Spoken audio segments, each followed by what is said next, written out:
নমস্কার বন্ধুরা, সুমনা সুরজিৎ ডেইলি ব্লগে তোমাদের স্বাগত। আমি সুমনা চলে এলাম আবার নতুন একটি ভিডিও নিয়ে। তো বুঝতেই পারছো, আজকে হলো সরস্বতী পুজোর আগের দিন এখন বাজে প্রায় সন্ধ্যে 7টা। তো আমি আর আমার বর মিলে চলে এসেছি এখানেতে রঙ্গোলি আঁকতে। তো আমার বর খুব সুন্দর ভালোভাবে ছবি আঁকতে পারে, তো সেই জন্য ওরই এইটা দায়িত্বে ছিল। তো সেই জন্যই দুজনে এসেছি, আর মেয়ে ছিল জেঠুদের বাড়িতে, তো তারপর মেয়েকেও নিয়ে চলে এসেছিলাম। তো রঙ্গোলি আঁকা প্রায় শেষের দিকে, তো সবাই মিলে ও এঁকে দিয়েছে আর সবাই মিলে রঙটা করে দিচ্ছিল।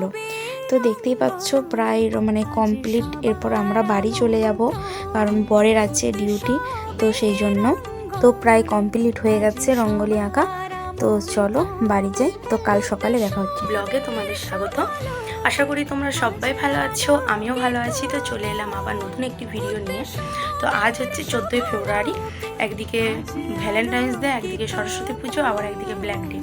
তো আজকে হচ্ছে সকাল সকাল ঘুম থেকে উঠে পড়েছি। তো এখনও পর্যন্ত বিছানাপত্র সবই পড়ে আছে, শুধুমাত্র জাস্ট জামা কাপড় কোচালেছি। আর যার কালকে প্রচুর পরিমাণে জামা কাপড় ভিজিয়েছিলাম, তো সেগুলোকে পুনরায় শুকোয়নি। তো আকাশের অবস্থা তো ভালো নেই, তো এই গোটা স্ট্যান্ডে মিলে রেখেছিলাম। এখনও কিছু জামা আছে, দেখতে পাচ্ছ।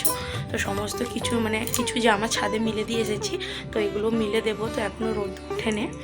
আর সকাল আর কি করবো, আজকে সারাদিন এমনি কোনো কাজ নেই। তো দেখতেই পাচ্ছ মেয়েও সকাল উঠে পড়েছে। মেয়েও বসে বসে ফোন দেখছিল, খেলা করছিল। চলো হাই করে দাও, হাই।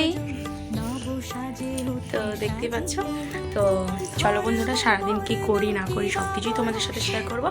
আর পুরোটাই সারাদিন কি করি সেসব দেখতে গেলে ভিডিওটা স্কিপ না করে পুরো ভিডিওটাই তোমাদের দেখতে হবে।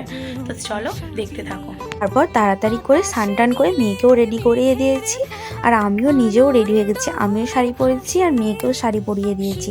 তো দুজনে মিলে যাচ্ছি মণ্ডপের ওখানে, দুজন না 3 জনে মিলে। তো ওখানে আসতেই দেখো আমার মেয়েকে ছবি তুলছে। তো বরের একটা বন্ধু বলছে আমিও ছবি তুলে দিই। তো ওকে মেয়েকে খুব সুন্দর লাগছিল বলছে। তো তারপরে ওরাই ছবি তুলে দিল। তো তারপর দেখো ঠাকুরের প্যান্ডেলটাকে খুব সুন্দরভাবে সাজিয়েছে। আর কালকে দিয়েছিলাম রঙ্গোলি, তো সেটাও খুব সুন্দর ফুটেছে। আর এইদিকে আমার মেয়ে মণ্ডপের সামনে থেকে নড়বে না। তো ও তো চারিদিকে ঘুরছে, দেখতেই পাচ্ছ, সে সাজুগুজু করে। আর সবাইকে জিজ্ঞাসা করছে ইশারায় বোঝাতে, তো কেমন লাগছে তো সেটা জানানোর জন্য। তো তারপরেই দেখো চলে এসেছি দিদিভাইদের বাড়ি। তো দাদাভাই স্কুল থেকে খিচুড়ি এনেছে। তো দাদাভাই স্কুলে চাকরি করে, তো সেখান থেকে এদিকে খিচুড়ি, পোস্ত, চাটনি এগুলোই এনেছিল। আর আমার মেয়ের নেমন্তন্ন ছিল, আর ওর বাবার ছিল এখানে মণ্ডপে নেমন্তন্ন। তো সেই জন্যই আমি ওদের বাড়িতে খাওয়া দাওয়া করে এদিকে ঘর তোলার জন্য সবাই বেরিয়ে পড়েছিল। তো আমিও চলে গেছিলাম। তো ঘর তুলে দেখো প্রায় চলে এসেছে মন্দিরে ঘর তোলার পর। তো চলো বন্ধুরা, আমার বোনেদের ওখানেতে সরস্বতী পুজো হচ্ছে। তো সেখানে আমার বোন ভিডিও পাঠিয়েছিল, তো বললো পোস্ট করার জন্য। তো ও দেখো ভিডিও করে পাঠিয়েছে। আর ওখানে আমার বোনঝিও শাড়ি পরেছে। তো বঞ্জিকেও কেমন লাগছে তো কমেন্টে জানিও। তো ওকেও খুব সুন্দর লাগছিল বঞ্জিকে। তো ওদের ওখানেও সরস্বতী পুজো হচ্ছে পুরো বোনেদের খামারেতেই।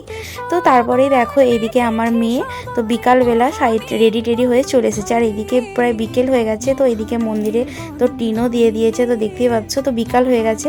তো তারপর আমরা এদিকে সবাই মিলে বসে পড়েছি কুল মাখা খেতে। তো আমি সকালবেলা কুল মাখিয়েছিলাম। তো সরস্বতী পুজো হয়ে গেছে, এবার কুল মাখা খাবো না। তো সবাই মিলে কুল মাখা খেয়ে তারপর আমি বাড়িতে চলে এসেছিলাম। তো বাড়িতে এসে একটু ঘুমিয়েও পড়েছিলাম। তো এইদিকে দেখো বর নিয়ে চলে এসেছে ভোগ। তো বর নিয়ে আসেনি, তো বাড়িতে দিয়ে গেছে প্যাকেট করে ভোগ। এদিকে দেখো বর আমাকে খাইয়ে দিচ্ছে। তো আমি বললাম অল্প খাবো। তো বর আমাকে খাইয়ে দিচ্ছে বলে তো আমার মেয়ের খুব রাগ হয়েছে। তো সেই জন্য মেয়েও আবার আমাকে খাইয়ে দিচ্ছে। তো দেখতেই পাচ্ছ, তো দুজনে মিলেই খাইয়ে দিচ্ছে। তো আর কিছুই খাবো না, তো এটাই খেয়ে নেব। তো তারপরে দিয়ে গেছিলো খিচুড়ি ভোগ, তো সেটা রাতে খেয়ে শুয়ে পড়বো। তো বন্ধুরা, এখন বাজে প্রায় রাত 10:30। তো সন্ধ্যার থেকে ঘরেই ছিলাম, তো কিছু ভিডিও বানাচ্ছিলাম। তো ঘরেই ছিলাম, কোথাও ফাঁকে বেরোয়নি। আর এই দেখো এখনও বাজে 10:30। তো এখনও আমার মেয়ে ঘুমায়নি। তো এইমাত্র ওকে খাইয়ে দিয়েছি। আর ওর বাবা গেছে সে পুজোর মণ্ডপের ওখানে, তো ওখানেও নিমন্ত্রণ আছে ওখানে খেতে। আর আমি আর আমার মেয়ে খাওয়া দাওয়া করে এই যে পরে ঘুমাবো। তো চলো বন্ধুরা, আজকের ভিডিওটার বেশি বড় করবো না। আমার ভিডিওটা কেমন লাগলো কমেন্টে জানিও। প্লিজ একটা লাইক করে দিও, আর আমার চ্যানেলটাকে সাবস্ক্রাইব করে দিও। আজকের জন্য টাটা, বাই, গুড নাইট।